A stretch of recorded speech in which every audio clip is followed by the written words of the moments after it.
Hey, good evening, everybody. Welcome to the PSAHPERD Convention Preview. We have an exciting show tonight for you. I'm Todd Bedard, the past president. Jessica Piccone-Cook, our executive director and co-host, will probably be joining us partway through this broadcast. At least she told me so. So you can watch for her if you're going to be on live with us. But we have an exciting show tonight. With us is, for those of you that follow on Twitter, one of his 850 followers, hopefully, is joining us tonight.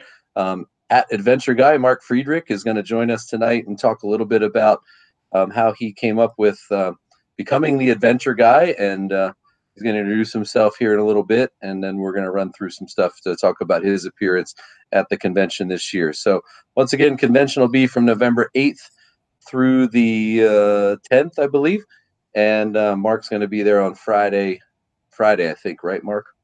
Friday and Saturday. So he'll be there both days, and I'll just turn it over to him to tell you a little bit about himself in the abridged version, and then we'll get into it. Go ahead, Mark. All right, thanks for having me today, Todd, and hello, Pennsylvania. So my name is Mark Friedrich. I am a teacher of 24 years. I was telling Todd earlier, my foundation came from teaching elementary school, 8.5 years, and then in 2003, I had the opportunity to jump over to neighboring Milburn High School, a school of about 1,500 students, when I heard they were actually thinking about starting off an adventure education program.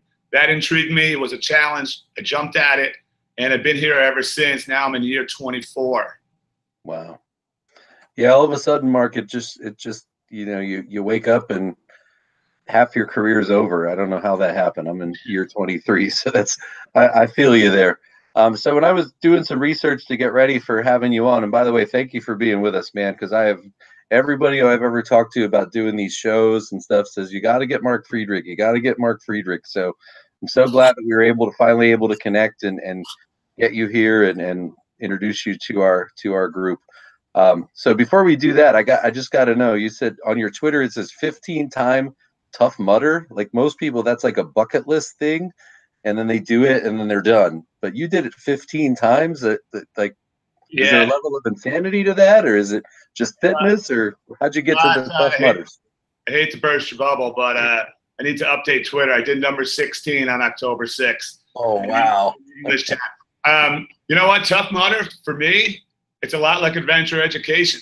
There's a team concept to it. You can't do it alone. Tough Mudder Nation is a tribe. It's a family, and you do one once, and you can't just do it once. You feel that need to come back. Same way my students take adventure education over and over again. You do it with the team. It's a great time out. And anyone wants to join, see me at PSAHPERD and we'll talk. Philadelphia Tough Mudders, May 18th. Oh, all right. There you go, Pennsylvania. Mark's calling you out, so he'll be there. Hopefully we can get a couple of our people down there as well. So the other thing I wanted to visit with you before we get into the whole curriculum is everyone I've ever met, even stemming all the way back to college, from New Jersey never says their town. Like in Pennsylvania, if you say, where am I from? I'll say Mechanicsburg, Pennsylvania. Everyone from New Jersey just says the state. So is there a thing behind that, or we got to clear that up here? Todd, I'm from Jersey. All right, I'm from Jersey. I'll let you in on a secret. Exit 143A. That's what? It. Exit 143A off the Parkway. That's it. That's all you got to know. All right. That's all you need to know. So there's no towns in Jersey. You're just from Jersey. Yeah, we're exits, Todd. We're exits. I got it. All right. So when I looked at what you're doing out there, and by the way, it looks just awesome and it's so fascinating, and I just learned so much even just doing this research. It really is a very non-traditional approach to health and physical education. If you look around the country, you see a lot of standard high school programs, maybe sport models and things like that. And I tend to be a proponent of the different and changing school from the traditional model. So how did you become the adventure guy? Where did this shift in focus come from traditional PE? Can you talk about that a little bit? It's funny you mentioned traditional PE because, like I said, for years I taught traditional PE and I enjoyed it and I put my all into it.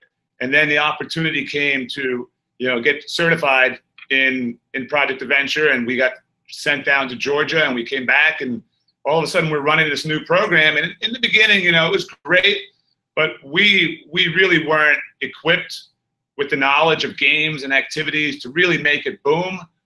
We were new ourselves to it. So over the years, you know, I went out and I took project adventure workshops. I took high five education learning workshops, and you know, you just get a repertoire of games, and it's kind of magical because when you try a game, you know, and you see it work and you see the enjoyment from the kids, you know it's a hit. So you kind of back pocket that and you know that's a good one.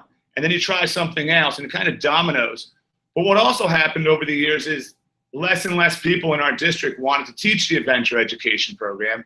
And I was pretty much the only one who said, I'll teach all of it. I love it. I'm 100% on board, all in. Let me do it. And then it created a indoor adventure education program. So now we go Q1 up until November 6th. We start off indoors beginning of February, and we go straight through to the end of the school year. So it's almost a full year program.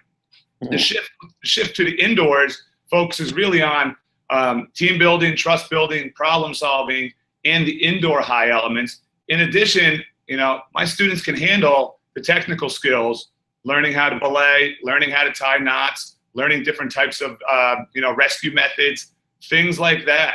That all carries over to the outdoor course, which now we have 15 high elements, 9 low elements outside, plus we have 11 climbing stations inside.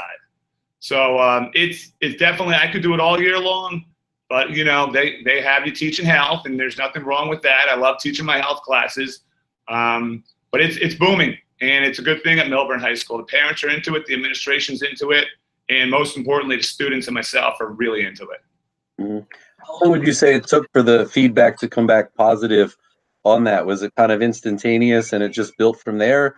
Or was there an element of like, we have to get used to this? Or because I would imagine when people come from traditional phys ed, at least I've found through my experience that especially parents come in and they think that phys ed is what they experienced, and they think what you do is what they did, what they went through. And obviously we know that's not true. So talk about how the feedback became positive, what that process and that was a slow process because the original program was donated from the Milburn Short Hills Ed Foundation, so it did come from a parent group.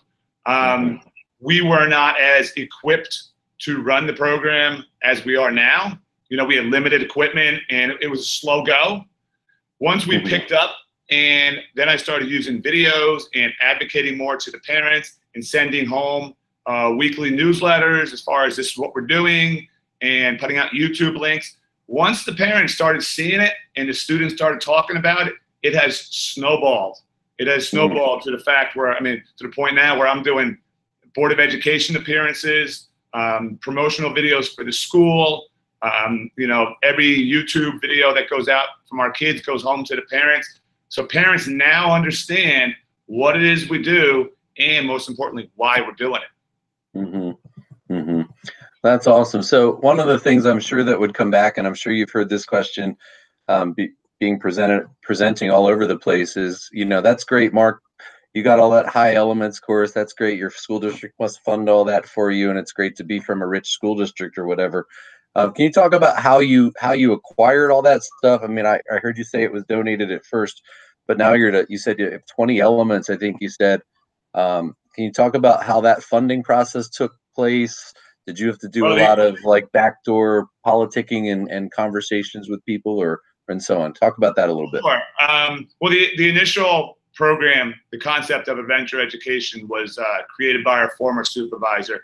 He wrote the grant for the program. I think the initial startup was $26,000. That got us the first group of high elements outdoors. The following year, we got an indoor rock wall. And then I just started to, you know, they would send out emails saying, does anyone have any ideas of things we can add? You know, it's a yearly grant donation program they do. And I just started adding small things at a time, and it snowballed, you know. And like this past summer, they graciously wrote another check to pay for a grant that I created to add a flying squirrel and an indoor tube net, which we had on Twitter last week, called the Augustus Gloop. You know, and we keep adding. And the reason I keep adding, Todd, honestly, I don't ever want this program to become mundane or stale. I always want intrigue for students to come come back? Why should I come back and take this class, another time? Oh, he added 2 more high elements. He's always making changes, So I'm not just sitting on, what we have. I want it to become bigger. I want it to become better. It's fun. It's enjoyable. And the kids deserve it. They deserve new stuff. Mm-hmm. Do you ever find is there ever a space issue where if you want to add something, are you finding that you're getting to a point where you may have to start taking things away so you can add new things? Are you to that point yet? Well, the gymnasium, unfortunately, I added the 11th station this summer. So because of athletic space, you can't be over courts.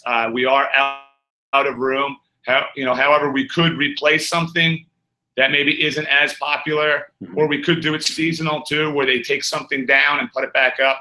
Outdoor, Todd, we have a lot of space, so spacing outside is not an issue. I just have to make sure, we're not impeding on any athletic fields or anything like that. Mm-hmm. And so I know what I think about all of this, and this is just a fantastic way to deliver physical education and health, and I would imagine it's so important in a child's life. Can you discuss why you think it's important in a child's development and how it'll contribute to them being successful adults? Because I think sometimes I always used to struggle. What really started our curriculum change at my school was we started to have this conversation where we were sport models and say, does the knowledge of a pick and roll or an underhand serve in volleyball really make or break a kid's success in life? And we kept coming back to not really. So can you talk about how you think this helps kids become successful in life? Sure, it's a great question too, because adventure education falls under the experiential education approach, which is, you're responsible hands-on for what you're learning. You're problem solving, you're working together. So when I think of all the benefits from this type of educational learning program, teamwork, trust building, problem solving, socialization, positive relationships, overcoming fears, not to mention, the physical fitness piece. We were doing rock climbing today. The kids were exhausted on the rock wall.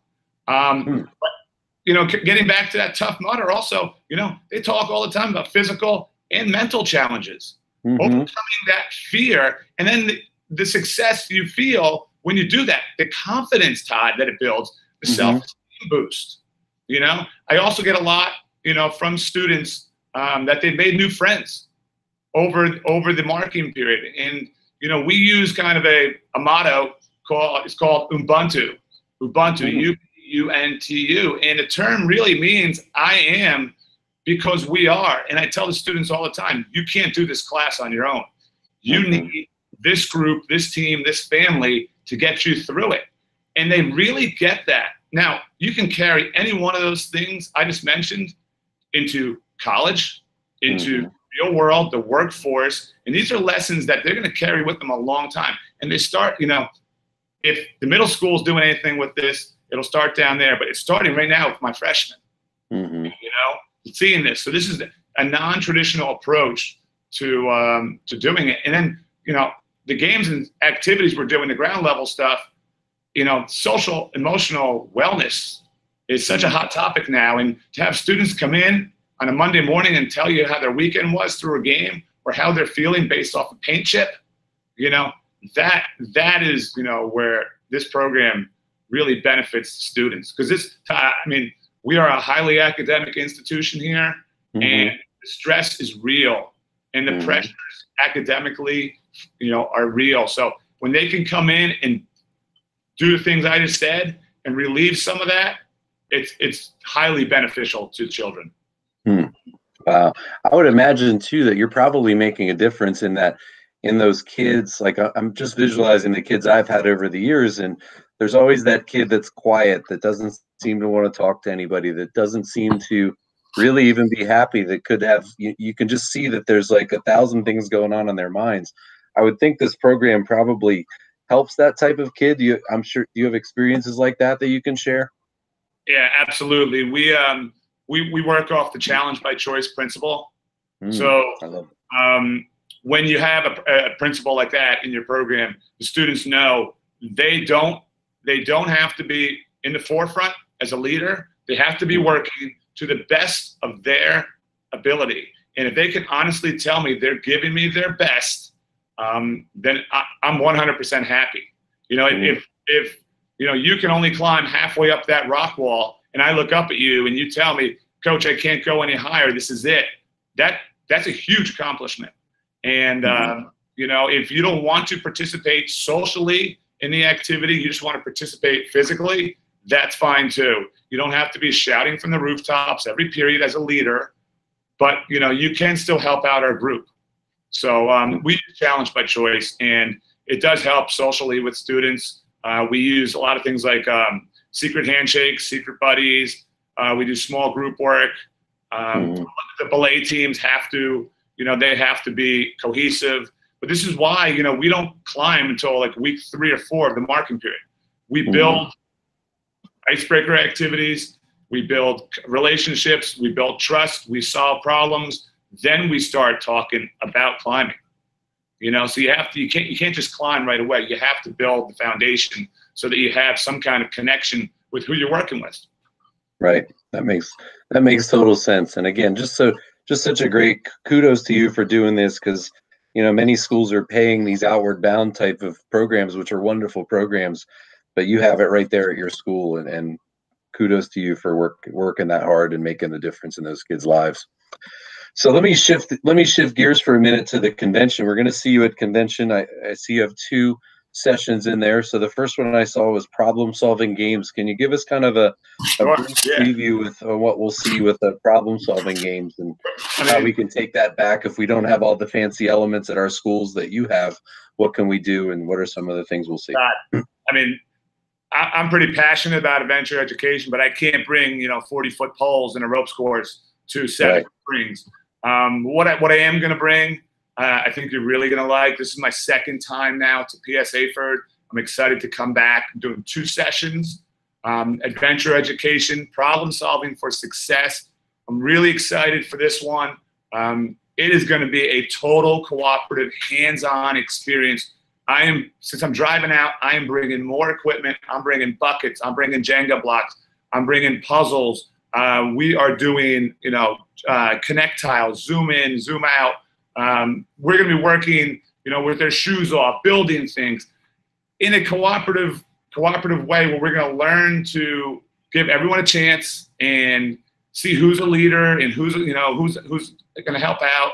So this is going to be a fun activity, but it's 100% hands-on, and not one where you're going to get totally sweaty or you're going to be, you know, afraid to participate. It's going to be a social, fun time solving problems for successful team building. Awesome. So I saw the second one is icebreakers. Oh, by the way, too, Mark, I'm not sure if you knew this, but up at 7 Springs, they do have one of they have a couple of high elements up there too. So if you've not seen those before, remind me when you get there, and I'll take you on a little hike up the mountain to show you. Oh, that sounds great. I have not been out, so I'm looking forward to this. Yeah. So the second one I see is icebreakers. What are some, like, I think icebreakers are one of those things, like we've seen, like I've seen a lot of them over the years, but I know that you do a unique twist on this. So give me a taste of that one as well. That's the second one I know you're doing. Yeah, the icebreakers, it's probably my 3rd or 4th year now, really going around to different workshops and conventions, promoting the icebreakers. Icebreakers are designed for instant activities to kind of set the mood of the class. So the activities I'm bringing to 7 Springs are meant for kind of do now activities, social emotional awareness, energizers, activities that'll leave your kids smiling because it's something different, out of their comfort realm. It might involve, you know, using some untraditional equipment, you know, rubber chickens, rubber fish, things like that will really, you know, give your program a boost in a fun way, but not cause you to have to change your curriculum up. These are meant to be quick 10-minute activities that get positive results, you know, through building relationships and teamwork in your classes. It's really group development stuff in a fun way. That's cool. Well, Jessica told me, Mark, that I'm supposed to ask you about the rubber chickens, and I know we talked about it before we went on the air. So can you just tell the viewers, because I learned this tonight before we talked. What does the rubber chicken mean in the adventure world? All right, I got him right here. We're disappointed Jess isn't with us. The rubber chicken, all right, in the adventure world, all right, the rubber chicken is the universal sign for play, all right? Todd, I mean, you're smiling. I hold up a rubber chicken. You bring it to a classroom. You use it as a throwable. You use it as a tagger. It instantly changes the mood of the class. Who doesn't love a rubber chicken? And I encourage my students, you know, to play. Appropriate play in class is good. I always tell them, you're in high school now, but it's still okay to play. You know, think back to when you were a child.